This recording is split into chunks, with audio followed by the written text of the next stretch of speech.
أحسنه وجادلهم بالتي هي أحسن. صدق الله مولانا العظيم وصدق رسوله النبي الأمين الكريم ونحن على ذلك لمن الشاهدين والشاكرين والحمد لله رب العالمين.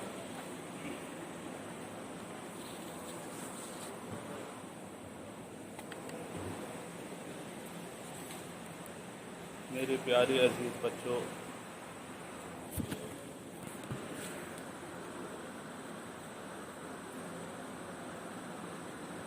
آپ حضرات یہاں کے شب و روز سے واقف ہیں. یہاں کے بعد آپ اپنی زندگی کے شب و روز، لیل و نہار حصول کسب کے لیے مختلف علاقوں میں گزار رہے ہیں.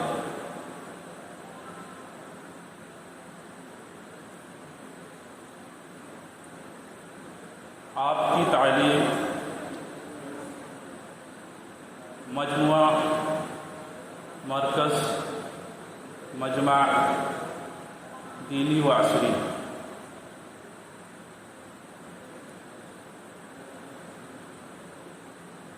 ہر تعلیم کا کچھ نہ کچھ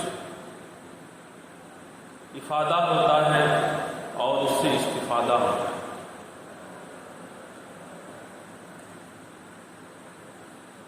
جو تعلیم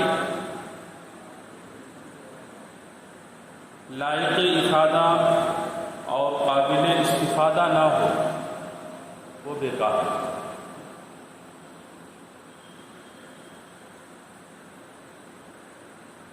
زندگی کے یہی اصول ہیں.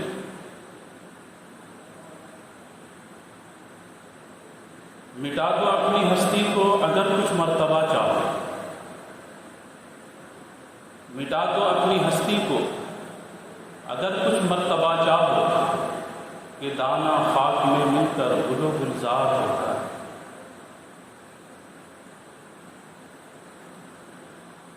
اگر دنیا میں جینا ہے تو کچھ پہچان پیدا کر. اگر دنیا میں جینا ہے تو کچھ پہچان پیدا کر. لباس خضر میں یوں سینکڑوں رہزن بھی رہتے ہیں. میرے عزیز بچوں، یہ جو دو شعر آپ کے سامنے رکھے گئے وہ ہماری زندگی کی جیتی جاگتی مثال ہونی چاہیے.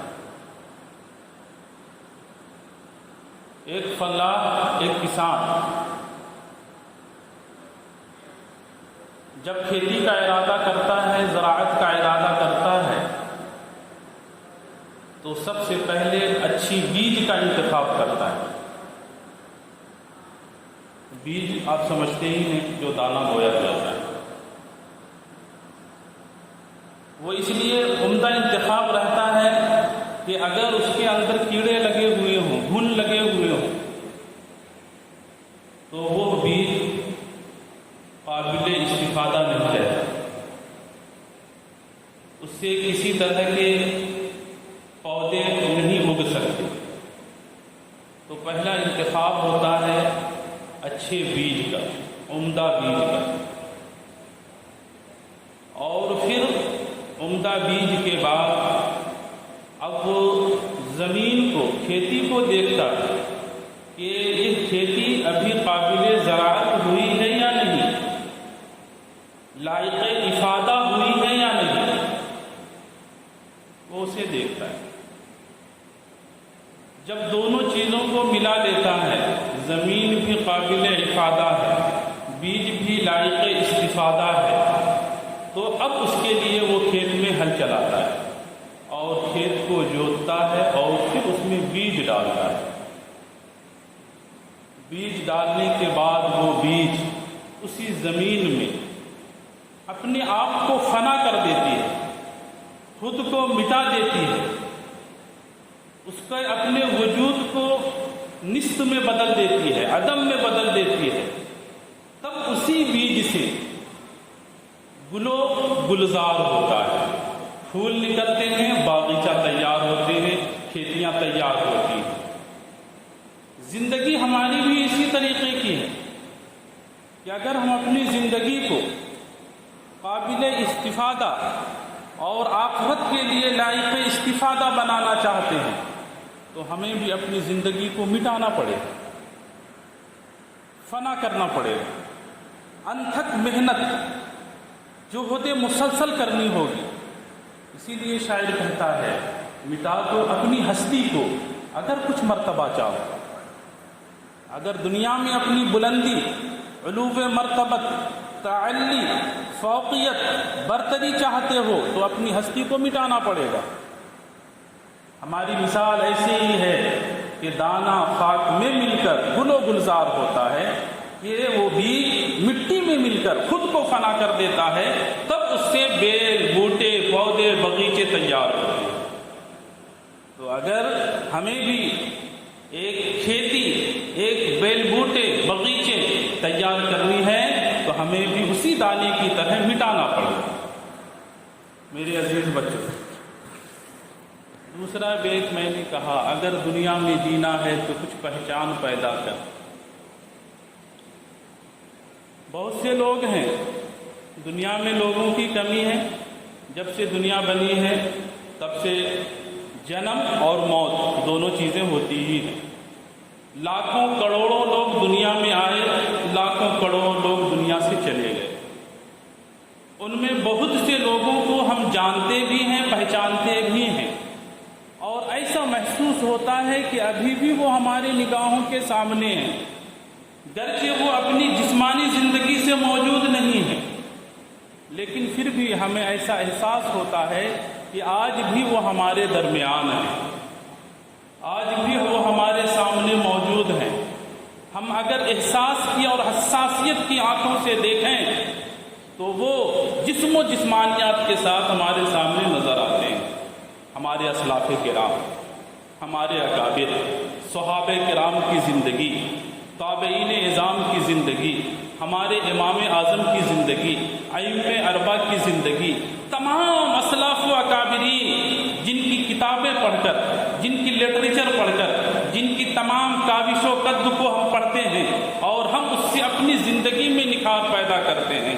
ہم انسان ہونے کے باوجود انسانیت اپنے اکابر کی کتابوں سے سیکھتے ہیں۔ ہم انسان ہونے کے باوجود، نبی کریم صلی اللہ علیہ وسلم کی امت ہونے کے باوجود، ہم نبی کریم صلی اللہ علیہ وسلم کی حیات کو اپنے لیے نمونہ عمل بناتے ہیں۔ کیسے ہم جانتے ہیں نبی کریم صلی اللہ علیہ وسلم کی زندگی کو؟ احادیث سے سمجھ رہے ہیں، قرآن سے سمجھ رہے ہیں، تفاسیر سے سمجھ رہے ہیں، اور تفاسیر کی تفاسیر سے سمجھ رہے ہیں۔ نبی کریم صلی اللہ علیہ وسلم کے زمانے سے لے کر اب تک ہزاروں لاکھوں علماء آئے اور اپنی اپنی بساط کے مطابق علم کو وسعت عطا کی۔ اگر وہ وسعت نہ عطا کرتے، وہ تمام چیزیں انہوں نے تحریری طور پر نہ چھوڑی ہوتی، تو آج ہماری زندگی کیا ہوتی؟ آج ہم عالم ہو سکتے، آج ہم مفتی ہو سکتے، قاری ہو سکتے، محدث ہو سکتے، مفسر ہو سکتے؟ نہیں، یہ ہمارے اکابرین کی دین ہے۔ تو آج وہ نہ ہونے کے باوجود بھی ہمارے درمیان موجود ہیں۔ کیوں؟ اس لیے کہ وہ دنیا میں رہے تو پہچان بنا کر گئے، دنیا میں رہے تو اپنی حیات کا جو مقصد تھا اس کو چھوڑ کر گئے۔ اگر دنیا میں جینا ہے تو کچھ پہچان پیدا کرے۔ لباس خضر میں یوں سینکڑوں رہزن بھی رہتے ہیں، لباس سے انسان نہیں پہچانا جاتا۔ لباس کیا ہے؟ لباس تو زینت ہے، لباس کچھ بھی نہیں، لباس سے کچھ نہیں کر سکتے۔ کچھ چیزیں لباس سے ہوتی ہیں اور کچھ چیزیں اپنے اندر کیپیسٹی، اپنی طاقت سے ہوتی ہیں، حقیقت کے اعتبار سے۔ وہ عربی کا آپ نے شعر سنا ہوگا، لیس الجمال باسباب تزیننا ان الجمال جمال العلم والادب۔ خوبصورت کپڑا پہننے سے وہ زینت نہیں ہوتی، خوبصورتی نئے نئے کپڑے زیب تن کرنے سے نہیں ہے، خوبصورتی علم و ادب ہی کی خوبصورتی ہے، تو لباس سے نہیں۔ لباس سے تو ہر طرح کا، آپ جانتے ہیں بڑے بڑے ڈاکو، بڑے بڑے لٹیرے بالکل ٹھاٹ باٹ سے آتے ہیں، اور جب کسی ہوٹل میں بڑی ڈکیتی کرنی ہوتی ہے، بڑی چوری کرنی ہوتی ہے، تو لوگ اس کو وی آئی پی سمجھ کر کے انوائٹ کرتے ہیں، آئیے سیٹ ڈاؤن پلیز، لیکن وہ بہت بڑا ڈاکو ہوتا ہے۔ لباس سے نہیں پہچان سکتے، لباس تو کوئی بھی پہن سکتا ہے، ڈاکو بھی پہن سکتا ہے، اچھا لوگ بھی پہچان سکتا ہے، لیکن اگر پہچان ہے تو لباس نہ بھی ہو، عمدہ لباس نہ بھی ہو، آپ کی پہچان آپ کی لباس ہے، اور وہ کس طریقے سے آپ پہچان کریں گے؟ آپ اپنا پہچان بنانا پڑے گا آپ کو۔ اپنی پہچان اگر آپ نے بنائی ہے تو لوگ آپ کی حقیقت آپ کو آپ کی پہچان سے سمجھیں گے، آپ کے لباس سے نہیں سمجھیں گے۔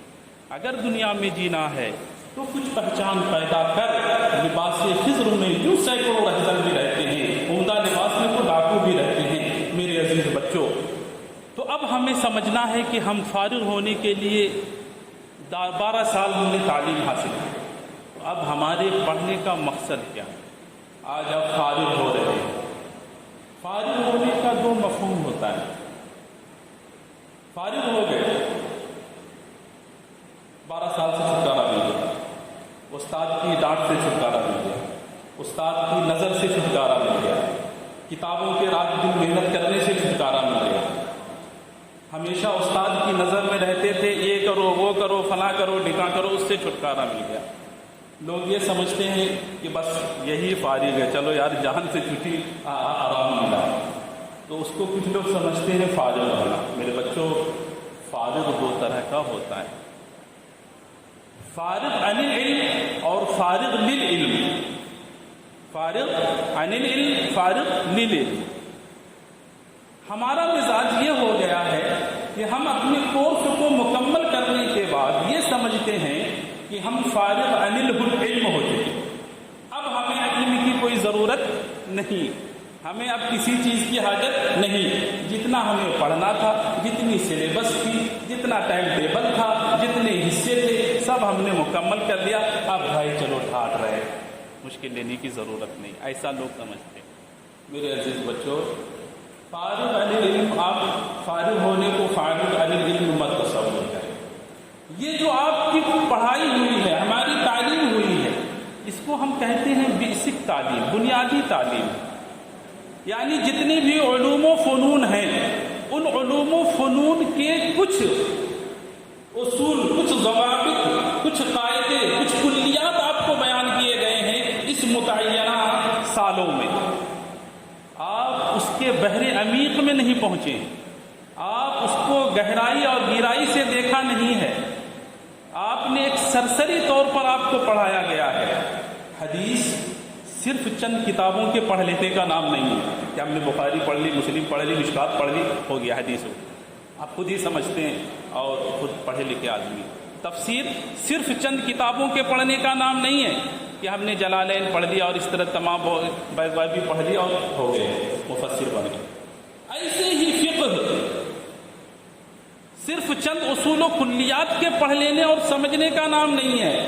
یہ تمام چیزیں جو آپ کو پڑھائی جا رہی ہیں، اس کی گہرائی، ہر فنون کی، ہر علوم کی بحر ذخار میں غوطہ لگانے کے لیے آپ کو ایک طریقہ بتایا جا رہا ہے، ایک اصول بتایا جا رہا ہے کہ آپ اس کے بحر عمیق میں کیسے پہنچیں گے۔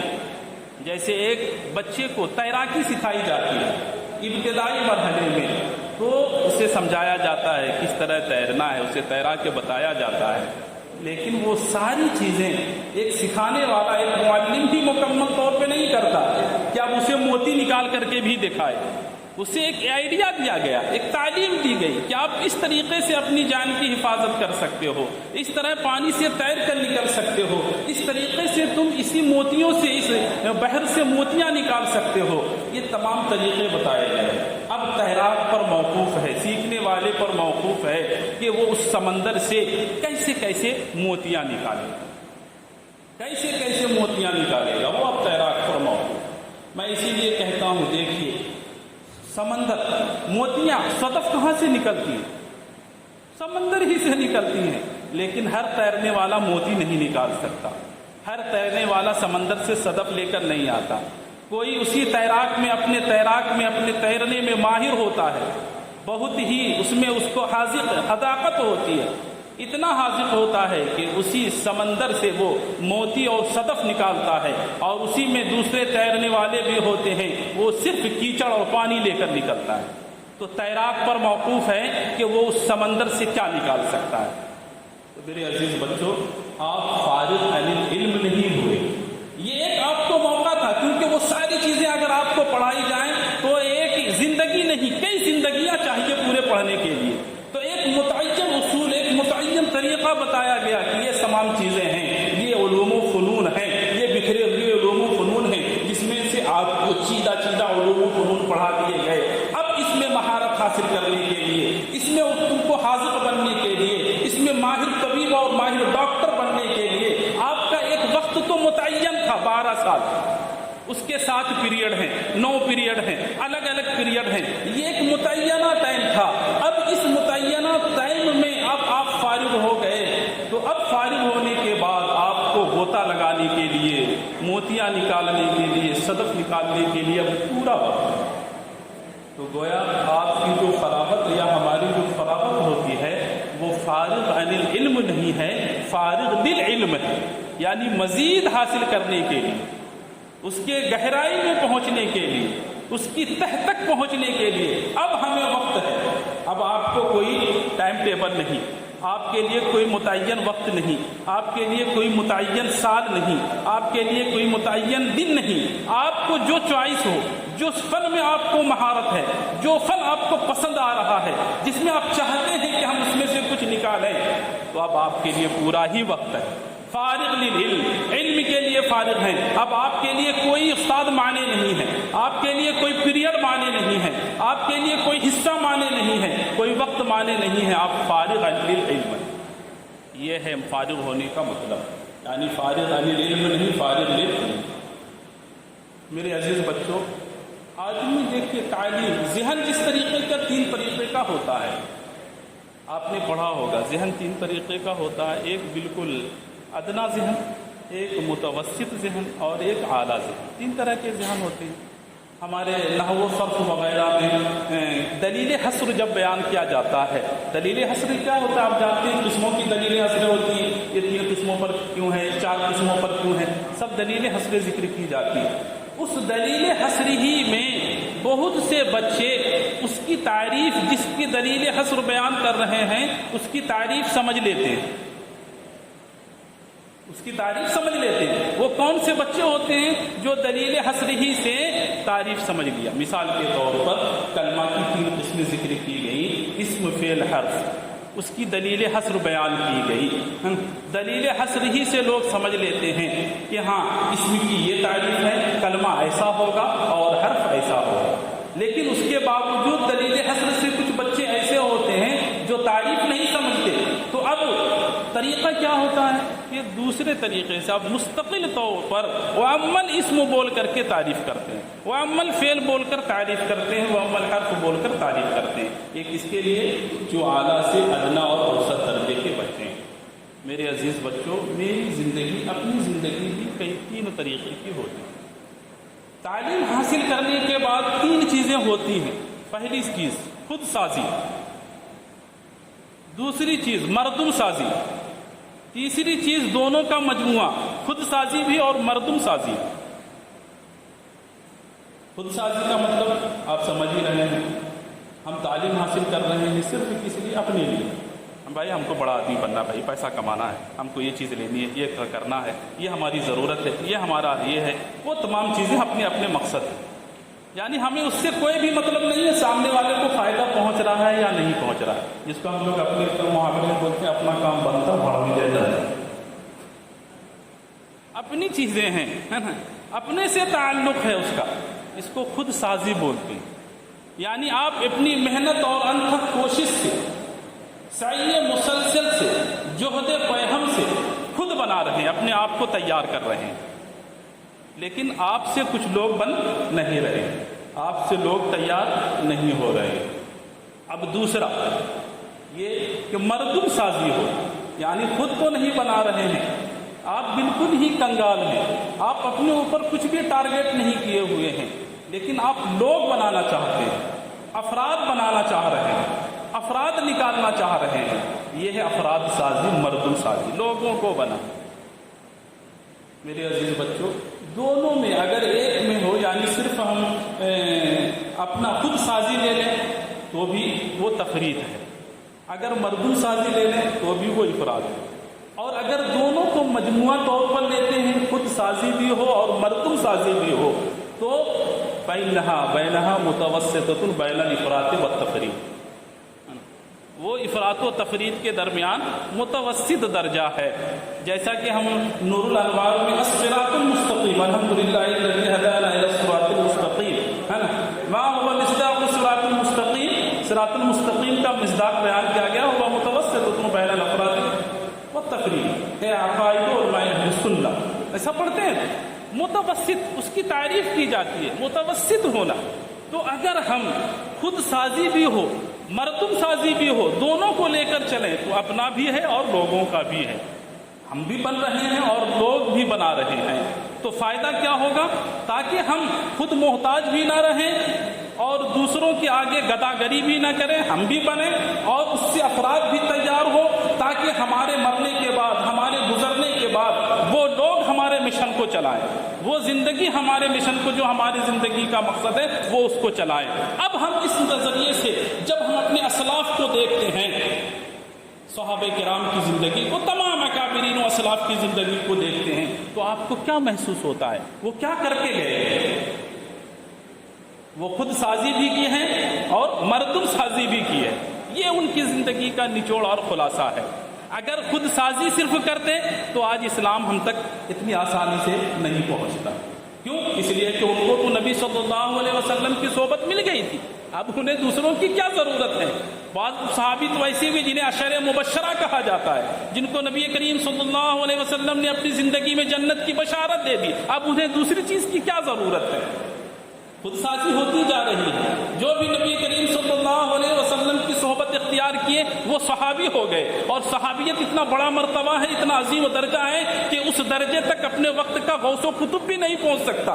خود سازی ہو گئی، اب مردم سازی کی حاجت نہیں ہے۔ لیکن نہیں، انہوں نے خود سازی پر اپنے آپ کو موقوف نہیں رکھا، بلکہ خود سازی کے ساتھ ساتھ افراد اور مردم سازی کی تیاری کی، بکھر گئے، اپنے گھروں کو، اپنے عیش و آرام کو پورے کو تج دیا اور پوری دنیا میں بکھر گئے، تو اسلام ہم تک پہنچا۔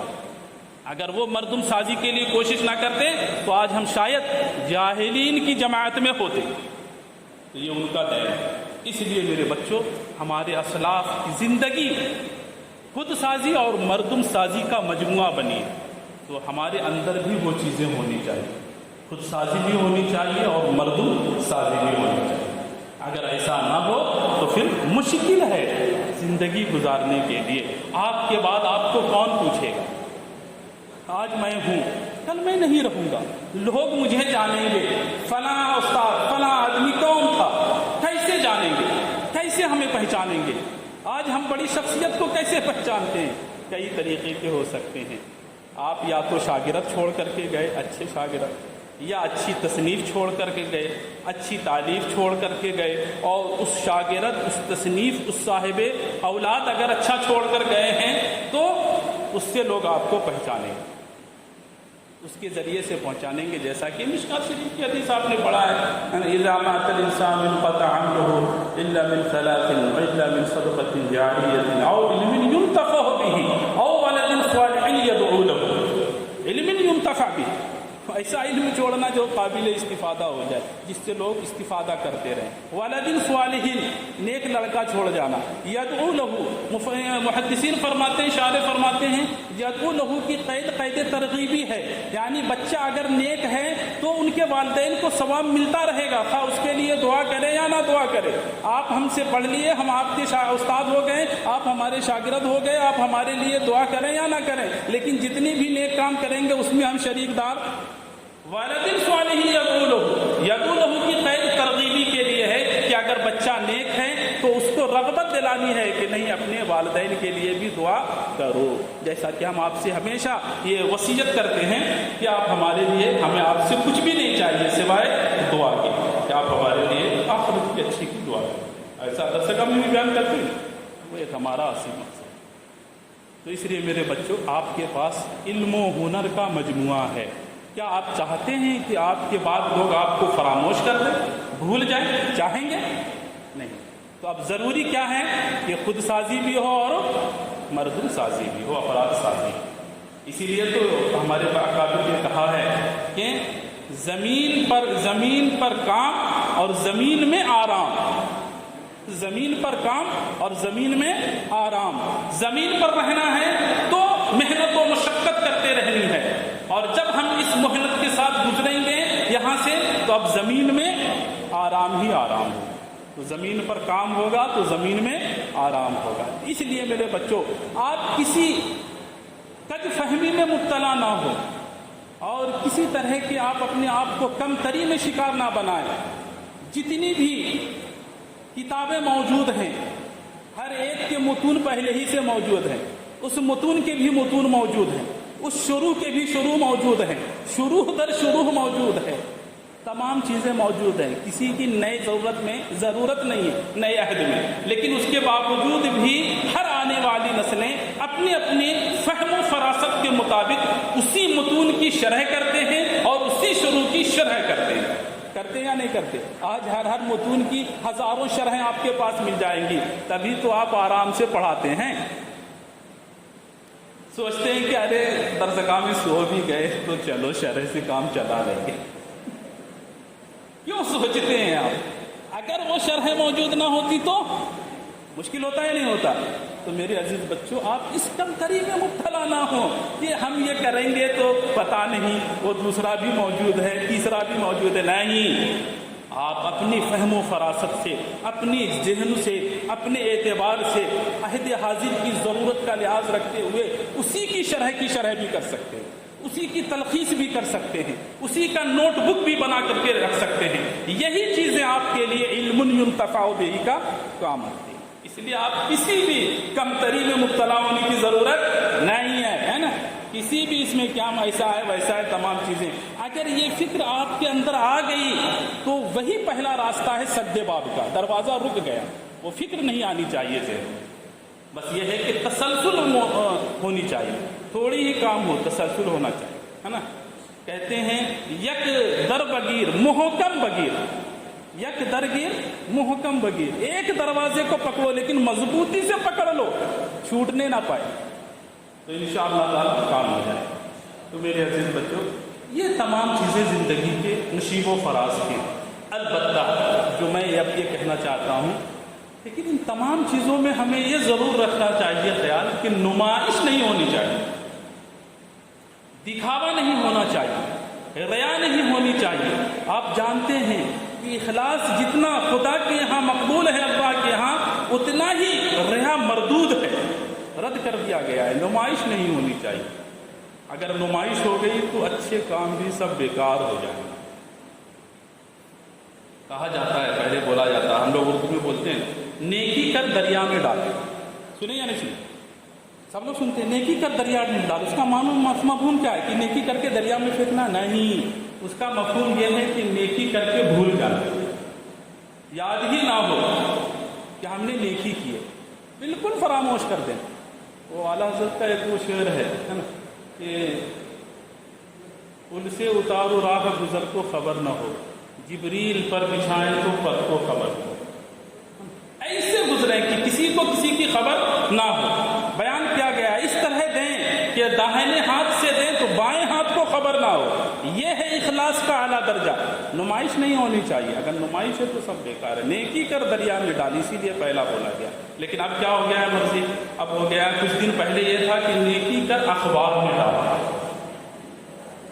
ایسا تھا کیا بھی آپ کیے تو فوراً فوٹو لیا, ویڈیو لیا, اور جو آپ نے صدقہ خیرات اچھا تمام چیزیں کیا وہ آپ نے پیپر پہ ڈال دیا, ہے نا.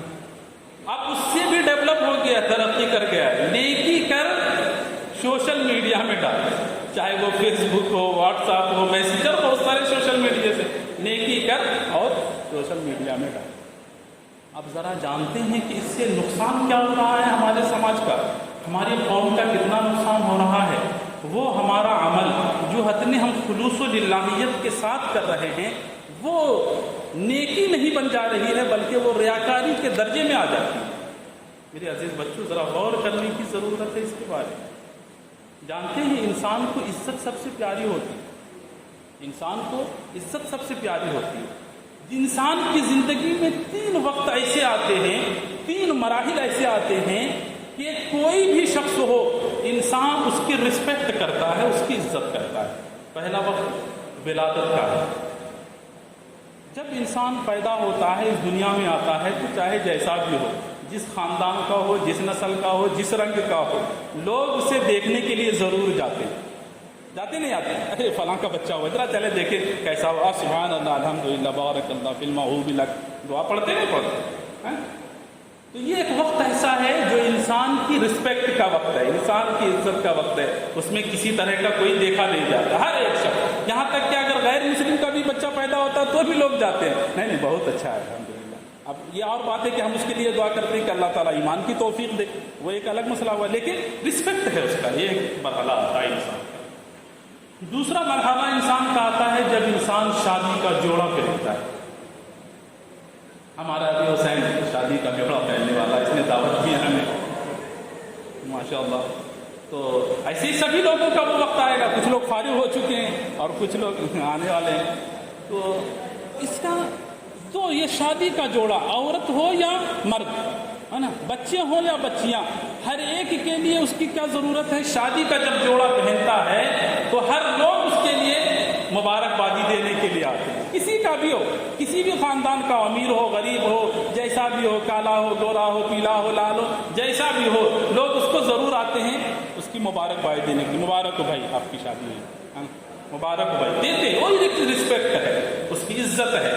تیسری وقت ہے اس کا جب موت کا وقت آتا ہے، جب انسان مر جاتا ہے تو کیسے ہو، دشمن سے دشمن ہو، سخت عداوت چل رہی ہے، لیکن ایسے وقت میں انسان ضرور اس کے پاس پہنچتا ہے اور کم سے کم جاتا ہے کہ چلو آخری وقت اس کے چہرے کی زیارت ہی کر لی جائے، چلو آخری وقت اس کا دیدار ہی کر لیا جائے۔ یہ بھی انسان کا ایک رسپیکٹ ہے، اس کی عزت ہے۔ تو یہ انسان کے زندگی میں یہ 3 ایام، ولادت، شادی نکاح کے وقت میں اور موت کے وقت میں، یہ 3 چیزیں ایسی ہیں۔ اور ایسا یہ وقت ہے کہ جب موت کا وقت آتا ہے تو ایسا رسپیکٹ ہوتا ہے کہ بڑے سے بڑا اپنے وقت کا منسٹر ہو، بڑے سے بڑا متقی و پرہیزگار ہو، بڑے سے بڑا ولی صفت آدمی ہو، نیک ہو یا برا ہو، نیکوں کو اگر ہم لے لیتے ہیں تو بھی میت کی رسپیکٹ اتنی ہوتی ہے کہ میت ہمیشہ آگے ہوتا ہے اور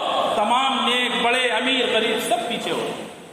یہ اس کی رسپیکٹ ہے، اس کی عزت ہے میت کی۔ تو میرے عزیز بچوں، خلاصہ کیا ہوا؟ انسان کی زندگی بہت ساری عزت سے مجموعہ ہے، عزت کی مجموعہ ہے، تو ہمیں اس عزت کو اتارنے کی، اس عزت کو نیلام کرنے کی، اس عزت کو نمائش کرنے کا ہمیں حق نہیں ہے۔ ہر ایک کو آپ جانتے ہیں عزت کیسی ہوتی ہے، آپ دیکھیں گے اگر آپ یہاں سے کہیں جا رہے ہیں، اتفاق سے آپ پھسل گئے، پھسل کے گر گئے، تو جانتے ہیں آپ کا پہلا ٹارگٹ کیا ہوتا ہے؟ فوراً اٹھتے ہی آپ بائیں بائیں دیکھتے ہیں، کسی نے دیکھا تو نہیں، ہوتا ہے یا نہیں ہوتا؟ کیوں ہے ایسا؟ عزت، انسان سوچ رہا ایسا نہیں لوگ دیکھیں گے تو ہنسیں گے، بے عزتی ہوگی، تو پہلے یہ دیکھتا ہے کہ ہمیں کسی نے دیکھا تو نہیں تو ہماری عزت چلی جائے گی، لوگ ہنسیں گے۔ اس کے بعد سیکنڈ ٹائم دیکھتا ہے کہ چوٹ کہاں لگی، ٹوٹا کیا ہے، نقصان کیا ہوا ہے۔ آپ سمجھ رہے ہیں عزت کتنی بڑی چیز ہے؟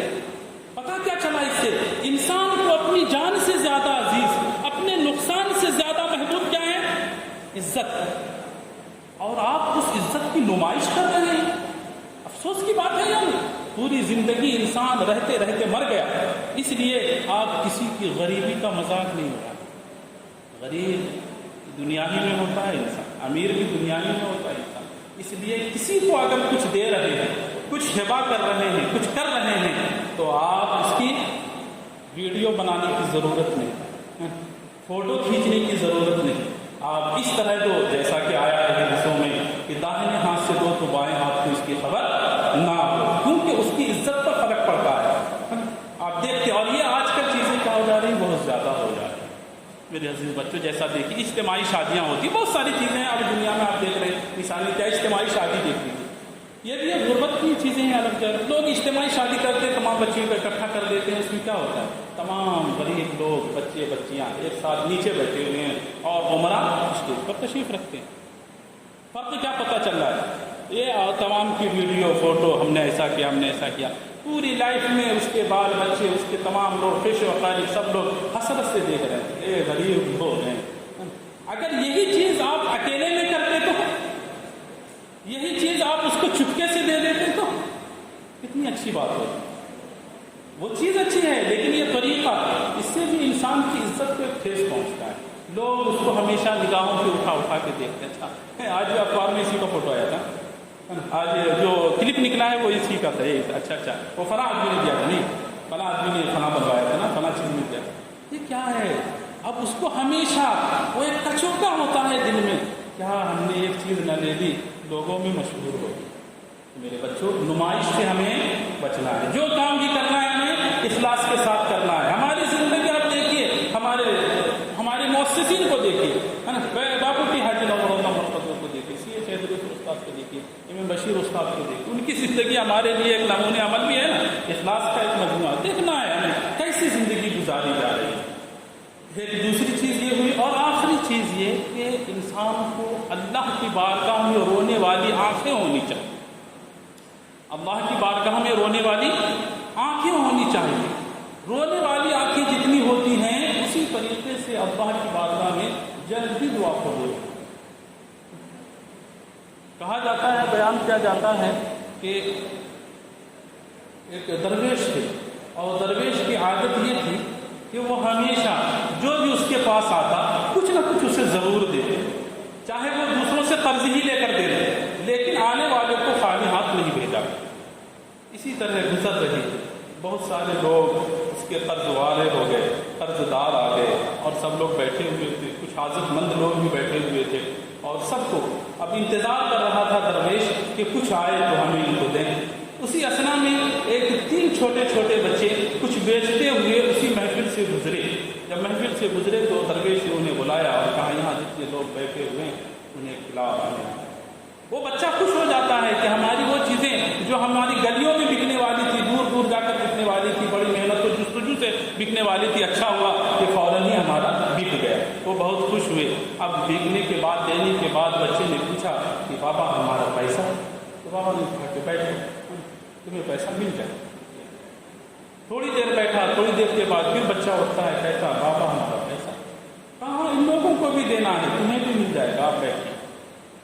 اسی طریقے سے آدھا گھنٹہ گزر گیا, اور گزرنے کے بعد اب بچہ رونے لگتا ہے کہ میرے فادر نہیں ہے, میں اپنی ماں سے, میری ماں یہ بناتی ہے اور میں یہ بیچ کر جاتا ہوں تو اپنے والدہ کو دیتا ہوں, اور پھر وہ اس سے پیسے سے کچھ خرید کر میرے لیے کھانا بناتی ہے. میری ماں انتظار کر رہی ہوگی, اگر آپ پیسہ نہیں دیں گے تو مجھے بہت مشکل ہوگا, میں بھوکے رہ جاؤں گا. اب وہ بچہ رونے لگتا ہے. جب بچہ رونے لگتا ہے تو رحمت خداوند کی جوش میں آتی ہے. انہی کے مریدوں میں سے کسی ایک کو توفیق الہی ہوتی ہے, اور وہ اس درویش کے پاس ہدیہ دینے کے لیے ایک تھیلی لے کر پہنچ جاتا ہے. وہ جب وہ تھیلی لے کر آیا اور درویش کو ہدیہ پیش کیا, تو اس تھیلی میں اتنے رقوم تھے, اتنے پیسے تھے کہ وہ تمام جو قرض دار تھے انہیں بھی دے دیا, اور جو بچے تھے ان کو بھی دے دیا. سب لوگ خوش و خرم چلے گئے. انہی میں سے ایک مرید نے پوچھا کہ حضور, ہم تو آتے بہت دیر سے بیٹھے ہوئے تھے, کتنے گھنٹے ہو گئے بیٹھے ہوئے, لیکن یہ بچہ آیا اور فوراً یہ ہدیہ دینے والا آ گیا. تو درویش نے کہا, رونے والی آنکھیں ہونی چاہیے, رونے والی آنکھیں ہونی چاہیے. جب بچہ رویا تو اللہ کی رحمت جوش میں آئی. ایک بچہ رو رہا ہے اور درویش کی عزت کی بات ہے, تو فوراً توفیق الہی ہوئی.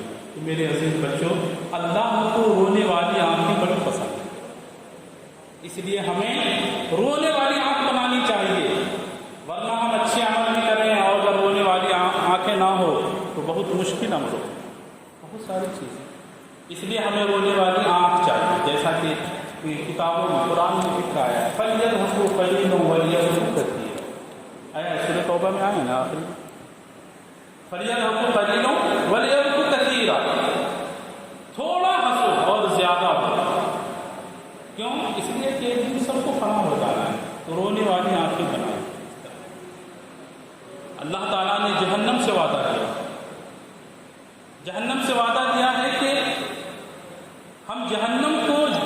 انسانوں اور جناتوں سے بھر دیں گے، ہم انسانوں اور جناتوں سے جہنم کو بھر دیں گے، جس کے لیے اللہ تعالیٰ اسی جہنم کے وعدہ کی تحقیق کے لیے جہنم سے سوال کرتا ہے، یوم نقول لجہنم هل امتلأت، جب ہم جہنم سے کہیں گے کیا تو بھر گئی، جہنم کہے گی وتقول هل من مزید، جہنم کہے گی نہیں مجھ میں اور بھی گنجائش ہے۔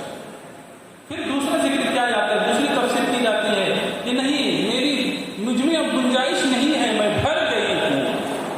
میرے عزیز بچوں، پھر آگے فرمایا جائے گا وَأُزْلِفَتِ الْجَنَّةُ لِلْمُتَّقِينَ غَيْرَ بَعِيدٍ، اور پرہیزگاروں کے لیے جنت قریب لائی جائے گی، غیر بعید، وہ دور نہیں ہوگی۔ یہ کون لوگ ہوں گے جن کے لیے ذکر کیا گیا هَذَا مَا تُوعَدُونَ لِكُلِّ أَوَّابٍ حَفِيظٍ، یہی ہے وہ جس کا تو وعدہ دیے جاتے ہو ہر وضو لانے والے اور نگہداشت والوں کے۔ یہاں اس میں دو چیزیں ذکر کی گئی ہیں، اواب اور حفیظ۔ اواب سے مراد وہ شخص ہے، جیسا کہ سعید بن مسیب فرماتے ہیں کہ جو گناہ کرے پھر توبہ کرے، پھر گناہ سازی ہو پھر توبہ کرے، تو یہ اواب کہلاتا ہے۔ حفیظ کا مطلب کیا؟ مختلف روایتیں ہیں، وہ جو اللہ کی اطاعت کرے اور گناہوں سے بچا رہے، گناہوں سے اپنے آپ کو محفوظ رکھے، اور اس طرح محفوظ رکھے جیسا کہ فارسی میں ایک شعر کہا گیا ہے، اگر تو پاس داری پاس انفاس بسلطانی رسالن عظیم پاس، اگر تو اپنی سانسوں کی حفاظت کرے تو لوگ اس کے سبب تجھے بادشاہ بنا دیں، تورا یک بند بس در ہر دو عالم زجانت بد نیال بے خدا دم، دنیا و آخرت کے لیے بس تیرے لیے یہی ایک نصیحت کافی ہے کہ بے حکم خدا تو سانس بھی نہیں لے سکتا، اس لیے ہمیں اپنے آپ کو ہمیشہ خدا کی یاد رکھنا چاہیے۔ اور جب انسان ایسا ہوتا ہے تو پھر اس کے لیے فرمایا جاتا ہے کہ من خشی الرحمن بالغیب وجاء بقلب منیب، جو رحمان سے بے دیکھے ڈرتا ہے اور رجوع کرتا ہوا دل یعنی اخلاص مند اور صحیح عقیدہ دل لاتا ہے، تو ان سے کہا جائے گا ادخلوها بسلام، اب تم سلامتی کے ساتھ اطمینان کے ساتھ، نہ خوف ہو نہ خطر ہو نہ عذاب کا خوف ہو نہ موت ہو نہ فنا ہو، اب تم جنت میں داخل ہو جاؤ، اور اس کے لیے جائے گا ذالک یوم الخلود، اور یہی ہمیشگی کا دن، اس میں جو بھی تم مانگو گے ملے گا، یہاں تک کہ ہر جمعے کے دن دار کرامت میں جنتی تجلی ربانی سے نوازے جائیں گے۔ میرے عزیز بچوں، تو یہ ایک زندگی ہے، اور اس طریقے سے ہمیں چاہیے کہ ہم اپنی زندگی کو اچھا بنائیں اور نرم رویہ اختیار کریں۔ نرم اور خوبصورت رویے جو ہوتے ہیں، نرم اور خوبصورت اخلاق ایک حصار کے مانند ہوتا ہے، آپ کے گرد ایک حصار رکھتا ہے، ایسا حصار کہ جس میں آپ ہمیشہ اچھے لگتے ہیں۔ اس لیے کہا جاتا ہے کہ اچھے اخلاق والے، اچھے رویہ والے وہ درجہ پا لیتے ہیں جو راتوں رات عبادت گزار کر کے لوگ پاتے ہیں، وہ اچھے اخلاق والے وہ درجہ پا لیتے ہیں۔ اس لیے ہمیشہ دوسروں کے ساتھ اچھے سے پیش آئیں، بغیر یہ خیال کیے ہوئے کہ وہ آپ کے ساتھ کیا کر رہا ہے، اس کا خیال نہ رکھیں، آپ اچھے کے ساتھ اچھے رویے سے پیش آئیں۔ یہی نرم رویے اور اچھے رویے آہستہ آہستہ آپ کے حق میں بہتر ہو جائیں گے، بشرطی کہ آپ بے صبرے ہو کر تنگ نہ پڑ جائیں۔ کہاوت مشہور ہے کہ اچھوں کے ساتھ اچھا بنو لیکن بروں کے ساتھ برا نہ کرو، تو اچھے بننے کی کوشش کیجیے۔ میرے عزیز بچوں، بس میں یہی چند باتوں کے ساتھ اپنی گفتگو کو ختم کرتا ہوں کہ یہ بات الگ ہے کہ تم نہ بدلو مگر زمانہ بدل رہا ہے، یہ بات الگ ہے کہ تم نہ بدلو مگر زمانہ بدل رہا ہے، گلاب پتھر پہ کھل رہے ہیں چراغ آندھی میں جل رہا ہے، گلاب پتھر پہ کھل رہے ہیں چراغ آندھی میں جل رہا ہے، کسی دیوانے سے کم نہیں ہے یہ میرے اندر کا آدمی بھی، کسی دیوانے سے کم نہیں ہے یہ میرے اندر کا آدمی بھی، ادھر میں پھولوں کی چھاؤں میں ہوں ادھر وہ کانٹوں پہ چل رہا ہے۔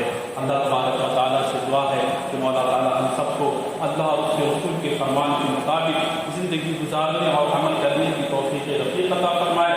ہماری اس گفتگو میں اگر کسی طرح کی کوئی کمی بیشی ہوئی ہو تو اللہ تعالیٰ معاف فرما کر ہماری غلطیوں کو معاف فرمائے اور ہماری تمام چیزوں کو قبول کرے۔ آخری وقت آخری کلمہ زبان پر جاری ہو، لا